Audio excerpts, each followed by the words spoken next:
نحمده ونصلي ونسلم على رسوله الكريم أما بعد قال الله تبارك وتعالى في كتابه المجيد والفرقان الحميد أعوذ بالله من الشيطان الرجيم بسم الله الرحمن الرحيم وكلا وعد الله الحسنى صدق اللہ العظیم۔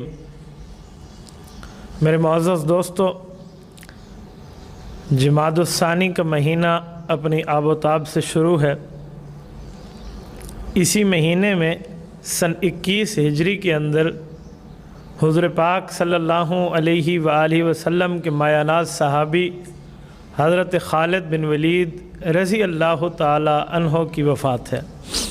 میں آپ کی خدمت میں حضرت خالد بن ولید رضی اللہ تعالیٰ عنہ کے عنوان پر چند باتیں عرض کرنے کی کوشش کروں گا۔ میرے دوستو، حضرت خالد بن ولید رضی اللہ تعالیٰ عنہ وہ شخصیت ہیں جو حضور اقدس صلی اللہ علیہ وآلہ وسلم سے 29 سال چھوٹے ہیں۔ حضرت خالد بن ولید کے قبیلے کا نام بنو مخزوم ہے، اور یہ اسلام کے اندر وہ قبیلہ ہے جس کو بھی مقام حاصل ہے، اور اسلام سے پہلے بھی اس قبیلے کو مقام حاصل تھا۔ حضور اقدس صلی اللہ علیہ وآلہ وسلم سے حضرت خالد بن ولید کی شروع میں بہت زیادہ نفرت، لڑائی اور بغض کی بنیاد پر بڑی مخالفت چلی ہے، لیکن جب اسلام لائے ہیں اور کلمہ طیبہ پڑھا ہے، حضور پاک علیہ الصلوۃ والسلام کی وہ غلامی کر کے دکھائی ہے کہ کائنات میں چمکتے حروف کے ساتھ موجود ہے۔ حضرت خالد بن ولید رضی اللہ تعالیٰ عنہ کے والد کا نام ولید ہے، اور ان کی والدہ کا نام لبانہ یا لبابہ، یہ دو نام ہیں۔ حضرت خالد بن ولید کی یہ والدہ حضور پاک صلی اللہ علیہ وسلم کی ایک بیوی حضرت میمونہ بنت حارث کی بیٹی ہیں، میمونہ بنت حارث کی بہن ہیں۔ حضرت خالد بن ولید اس حساب سے حضرت ام المؤمنین میمونہ رضی اللہ تعالی عنہا کے بھانجے لگتے ہیں۔ ان کا حضور پاک صلی اللہ علیہ وآلہ وسلم سے یہ رشتہ ان کو بہت زیادہ بلند اور مرتبہ فائز کر کے بتاتا ہے۔ حضرت خالد بن ولید رضی اللہ تعالی عنہ اسلام کے مقابلے میں شروع کے اندر پیش رہے۔ ایک وقت آیا، حضرت خالد بن ولید نے دل میں سوچا کہ یار، جن بتوں کی وجہ سے ہم نے علم جنگ بلند کیا ہوا ہے، ان بتوں کی پرستش سے تو کوئی ٹکے کا فائدہ ہی نہیں ہے۔ اسلام نے دل میں گھر کرنا شروع کیا۔ بہادر آدمی تھے، نوجوان تھے اور جری تھے، ان سے بڑا شجاع اور دلیر دیکھنے میں کہیں ملتا تھا۔ جب بھی کسی جنگ میں آئے ہیں، اس جنگ کو فتح یاب کیے بغیر خالد واپس لوٹے ہوں، یہ ملتا ہی نہیں ہے۔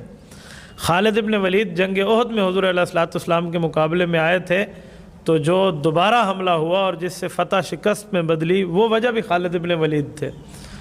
تو خالد بن ولید جری بندے تھے، تو ان نے فیصلہ کیا کسی بزدلی کی بنیاد پہ نہیں، کسی شکست کی بنیاد پہ نہیں، بلکہ حقیقت اور دلائل کی بنیاد پہ۔ تو فوراً اپنی اونٹنی کو مہار ڈالی اور مدینہ کی طرف چل پڑے، مکہ مکرمہ سے۔ راستے میں ان کے ایک جگری یار اور دوست ملے، جن کا نام ہے حضرت عامر ابن عاص۔ یہ بھی صحابی ہیں، بعد میں بنے ہیں رضی اللہ عنہ۔ اس وقت یہ بھی دل ہارے ہوئے تھے اپنے بتوں سے، اور ان کا نظریہ تھا کہ ہمیں حضور علیہ السلام کی خدمت میں جا کے اسلام کی حقانیت سیکھنی چاہیے۔ تو خالد ابن ولید جب گزرنے لگے تو انہوں نے پوچھا، ہوئے عمر، آپ یہاں کیسے؟ انہوں نے کہا، میں بس یار سوچ رہا ہوں ہم کس مذہب پہ ہیں، کیا معاملے ہیں۔ تو انہوں نے کہا، چھوڑ یار اس مذہب کو، چلیں۔ کہاں مدینہ منورہ چلتے ہیں، حضور اقدس صلی اللہ علیہ وسلم کی خدمت میں چلتے ہیں۔ تو حضرت خالد ابن ولید اور حضرت عامر ابن عاص یہ دونوں مدینہ کی طرف روانہ ہوئے۔ حدیث پاک میں ہے، صحابہ کرام رضی اللہ عنہم اجمعین مدینہ منورہ میں بیٹھے تھے، تو اللہ کے رسول کو جبرائیل علیہ الصلوۃ والسلام نے آ کے اللہ کی طرف سے خبر دی ان دونوں کے آنے کی۔ تو حضور علیہ الصلوۃ والسلام نے صحابہ کو فرمایا کہ مکہ مکرمہ کی وادی نے اپنے 2 جگر کے ٹکڑے تمہاری طرف پھینکے ہیں۔ کچھ وقت گزرے تو یہ دونوں حضرات پہنچ گئے۔ ان دونوں نے آ کے اللہ کے رسول صلی اللہ علیہ وسلم سے تعلق جوڑا، معافی مانگی، کلمہ طیبہ پڑھا، اسلام میں داخل ہو گئے۔ اور ان کا یہ پیارا تعلق اس حد تک رہا کہ حضور پاک صلی اللہ علیہ وسلم نے ان کو جنت کی خوشخبری دی اور باقی گناہوں سے معافی کی یہ خوشخبری سنائی۔ حدیث پاک میں حضرت عمر ابن عاص تو اسلام لانے کے بعد واپس مکہ مکرمہ چلے گئے، لیکن حضرت خالد ابن ولید مدینہ منورہ میں ہی رہ گئے۔ حضرت خالد ابن ولید نے حضور پاک صلی اللہ علیہ وسلم کے حکم پہ مسلمانوں کی کمانڈر ان چیف کا عہدہ یہ سنبھالا، اور ان نے ایسی کمانڈ کی ہے آپ کو شاید تاریخ میں کہیں نہ ملے کہ خالد ابن ولید کسی جنگ میں پیچھے رہے ہوں۔ انہوں نے اسلام لانے کے بعد سب سے پہلی جنگ جو لڑی ہے وہ غزوہ موتا ہے۔ یہ اردن کے مقام پہ موتا وہ جگہ ہے جس پر 3 صحابہ مسلسل شہید ہوئے تھے۔ چوتھے نمبر پہ حضرت خالد ابن ولید نے کمان ہاتھ میں لی اور اپنی 9 تلواریں توڑیں۔ یہ اس تاریخ کا ایک منفرد واقعہ ہے کہ جہاد کے دوران کسی کمانڈر کے ہاتھوں 9 تلواریں لوہے کی ٹوٹیں۔ حضور پاک صلی اللہ علیہ وسلم نے اس وقت فرمایا تھا جب خالد واپس لوٹے کہ اللہ پاک نے اپنی نیام سے نکلی ہوئی تلواروں میں ایک تلوار تجھے بنایا ہے، سیف من سیوف اللہ المسلول، تو اللہ کی تلواروں میں ایک تلوار ہے۔ تو حضور پاک صلی اللہ علیہ وسلم ہر جنگ میں انہیں بھیجا کرتے تھے۔ بعض دفعہ ان سے تھوڑی بہت خطا ہو گئی، وہ خطا یہ ہوئی کہ کچھ لوگوں نے، حدیث پاک میں ہے، کلمہ تو پڑھ لیا لیکن انہوں نے کہا سبحنا، ہم بے دین ہو گئے، حالانکہ ان بیچاروں کو سبحنا کا معنی نہیں آتا تھا کہ اس کا معنی بے دین ہونا ہے، وہ سمجھتے تھے مسلمان ہونا ہے۔ تو خالد بن ولید نے ان کے ساتھ جہاد کر ان کو قتل کر دیا۔ تو اللہ کے رسول کو پتہ چل تو حضور پاک صلی اللہ علیہ وسلم نے حضرت خالد سے فرمایا تھا، خالد کل قیامت میں اس کلمے کا کیا جواب دو گے؟ تھوڑی سی ناراضگی اختیار کی، پھر کیا کیا؟ حضرت علی المرتضیٰ کو فرمایا کہ جتنے اونٹ بنتے ہیں ان کے فدیے کے، جتنا ان کا خون بہا بنتا ہے وہ سارا جا کے میری طرف سے آپ ادا کریں۔ حضور پاک صلی اللہ علیہ وسلم نے ان کی خطا کو اپنی طرف سے تلافی ادا کی، اور پھر دوسری جنگ کا موقع حضور نے فرمایا خالد پھر بھی آپ جاؤ گے، لیکن اب احتیاط کرنا، اب خیال کرنا۔ یعنی جو لوگ ناراضگی کی بات کرتے ہیں نا اللہ کے رسول سے ان کی، تو ان کو یہ بات بھی تو دیکھ لینی چاہیے کہ دوسرے موقعوں پہ بھی حضور علیہ السلام نے پھر بھی حضرت خالد کو بھیجا ہے۔ ایک موقع پہ فتح مکہ کے موقع پہ حضور پاک صلی اللہ علیہ وسلم نے دیکھا حضرت خالد نعرہ تکبیر بلند کرتے ہوئے جب داخل ہوئے تو ایک صحابی کہتے ہیں مجھ سے اللہ کے رسول نے پوچھا کون ہے جس کی آواز ہے؟ تو میں نے کہا خالد بن ولید ہے۔ حضور نے فرمایا کیسا آدمی ہے، اللہ نے کیسے اس کو اپنی ذات کے لیے چن لیا ہے۔ یعنی اللہ کے رسول صلی اللہ علیہ وسلم نے حضرت خالد بن ولید کی یہاں بھی تعریف کی ہے۔ حدیث پاک کے مطابق جب رسول اقدس صلی اللہ علیہ وسلم کا اس دنیا میں انتقال ہونے لگا تو سیدنا خالد بن ولید رضی اللہ تعالی عنہ اس معاملات میں موجود ہیں۔ حضور پاک علیہ السلام کے بعد حضرت خالد بن ولید نے ابو بکر صدیق سے بیعت کی ہے اور مسلمانوں کے کمانڈر ان چیف بنے ہیں۔ یہ عراق، یہ سلطنت روم کی ابتدائی حصے، یہ یمن، یہ فلسطین، یہ شام، یہ اردن، یہ تمام ملک حضرت خالد بن ولید کی نوک تلوار پہ فتح ہوئے ہیں۔ 126 جنگ ان کی پوری زندگی کا حصہ ہے۔ 126 جنگیں، میں نے ایک روایت پڑھی میں حیران ہو گیا، وہ کہتے ہیں 226 جنگوں کی روایات میں ملتی ہیں، کسی جنگ میں شکست نہیں ہے، کسی جنگ میں شکست نہیں۔ ایک موقع پہ ایک جہاد میں جا رہے تھے تو دوران لڑائی ان کے سر سے جو خد تھا نا جسے جنگی ٹوپی کہتے ہیں وہ گر گیا، تو اس کو فوراً اٹھا کے سر پہ رکھا، پھر انہوں نے تلوار سے جہاد کیا، وہ بندہ بھاگ گیا۔ ایک صحابی نے ایک موقع پوچھا خیر تھی آپ ٹوپی بعد میں اٹھا لیتے؟ کہا چھوڑ یار کوئی بات نہیں ہے، جانے دے بات کو۔ ایک اور موقع ہوا تو اپنی ٹوپی اپنے خیمے میں بھول گئے، راستے میں اپنے قافلے کو روک لیا، کہا پہلے میں وہ ٹوپی لے کر آؤ، وہ لے کر آئے، سر پہ رکھی، پھر گئے۔ تو اب صحابہ نے پوچھا کہ حضرت بتائیں وجہ کیا ہے؟ کہا یار ایک راز ہے۔ کہا بتا دیں۔ کہا حدیث پاک میں ہے حضور پاک صلی اللہ علیہ وسلم کے ساتھ محبت ایمان کا حصہ ہے۔ کہا جی اس میں کوئی شک نہیں ہے۔ کہا میں نے اللہ کے رسول صلی اللہ علیہ وسلم کے سامنے بیٹھ کے حضور کے ساتھ حج کیا تو حج کے موقع پہ اللہ کے رسول نے جو سر کے بال منڈائے ان میں پیشانی کے بال اللہ کے رسول نے مجھے دیے تھے، تو میں نے ان بالوں کو اپنی ٹوپی میں سی لیا ہے، جس وقت یہ میرے سر پہ ہوتی ہے مجھے جنگ میں کبھی شکست نہیں ہوتی، اسی لیے اس ٹوپی کو سر پہ رکھا کرتے تھے۔ حضرت خالد بن ولید رضی اللہ عنہ حضرت ابو بکر صدیق کے دور میں کمانڈر ان چیف رہے، حضرت عمر کے دور میں، حتیٰ کہ مشہور ہو گیا کہ خالد جائے گا تو فتح ہوگی۔ حضرت عمر جیسے بندے نے اس خیال کو توڑا کہ لوگوں اللہ پہ یقین رکھو، یہ خالد جائے گا تو فتح ہوگی، یہ کیا ہے؟ تو عین اس موقع پہ جب حضرت خالد بن ولید جنگ کے لیے تیار ٹھہرے تھے تو حضرت عمر نے یہاں سے خط بھیجا کہ خالد معزول ہے اور ابو عبیدہ بن جراح آج کے بعد کمانڈر ان چیف ہوگا۔ جو ان کے سپاہی تھے ان کو کمانڈر بنا دیا اور جو کمانڈر تھے ان کو سپاہی بنا دیا حضرت عمر نے۔